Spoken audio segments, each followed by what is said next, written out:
Beginilah kondisi jalan menuju Pekon Bandar Dalam, satu dari 4 pekon di wilayah Enklave Waiharu, Kecamatan Bengkunat, Kabupaten Pesisir Barat. Kondisi jalan yang rusak dan belum tersentuh pembangunan sejak ratusan tahun silam menjadi makanan sehari-hari bagi warga yang berprofesi sebagai tukang ojek atau masyarakat setempat menyebutnya sebagai manol. Mereka harus bertaruh nyawa hanya untuk mendapatkan penghasilan harian.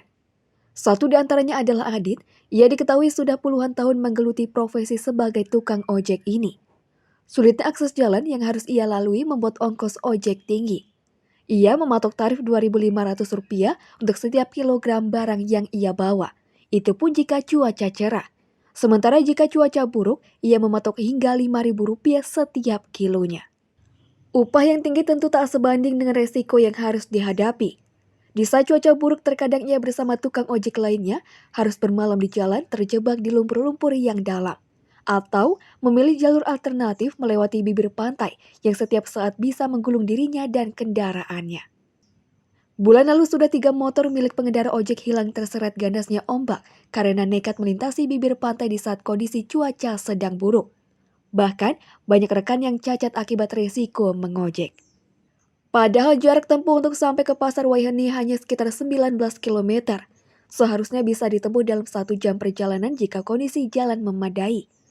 Namun karena kondisi jalan yang rusak parah, ditambah cuaca buruk terkadang membuat para tukang ojek membutuhkan waktu hingga 2 hari untuk sampai ke titik tuju.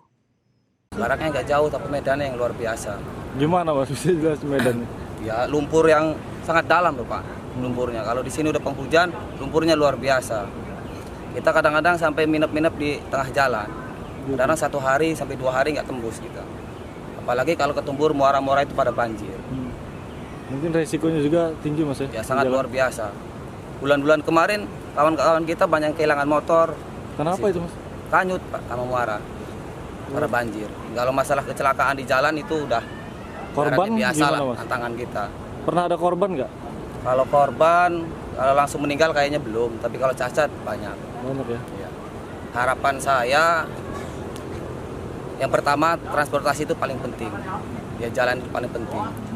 Karena hasil gimana pun banyak di dalam sini, itu nggak ada artinya kalau jalan kita itu nggak bisa dilewatin orang.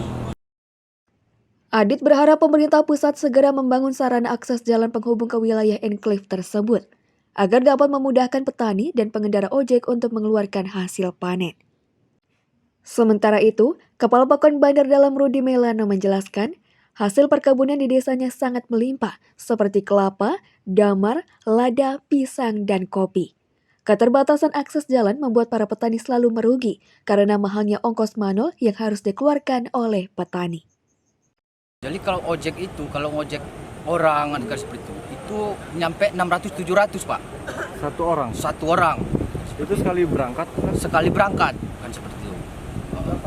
Dari mana ke mana itu Pak? Dari pusat ini nyampe ke desa-desa Bandar Dalam, seperti Waiharu, Waitias, Siringgading. Kan kalau Siringgading itu bisa nyampe 700 Pak. Sedih tempuh naik ojek berapa lama? Kalau ditempuh naik ojek itu tidak bisa dipastikan dengan waktu Pak kalau di sini. Artinya mau perjalanan itu nyampe 3 jam itu kan seperti itu. Bisa-bisa itu nyampe 6 jam Pak. Bahkan bisa-bisa nyampe sehari kan seperti itu. Ya kalau pas muaranya banjir itu otomatis motor seperti barang-barangnya itu dipikul Pak. Nggak bisa dilewati oleh motor, tetap dipikul. Artinya kalau pikul 7 muara itu harus dipikul semua kalau ketika banjir. Rudi Melano hanya bisa pasrah dan berharap pemerintah pusat segera menerbitkan perjanjian kerjasama agar akses jalan penghubung Waiheni Waiharu dapat segera dibangun. Dari Pesisir Barat, Bagus Ramadan, Saburai TV melaporkan.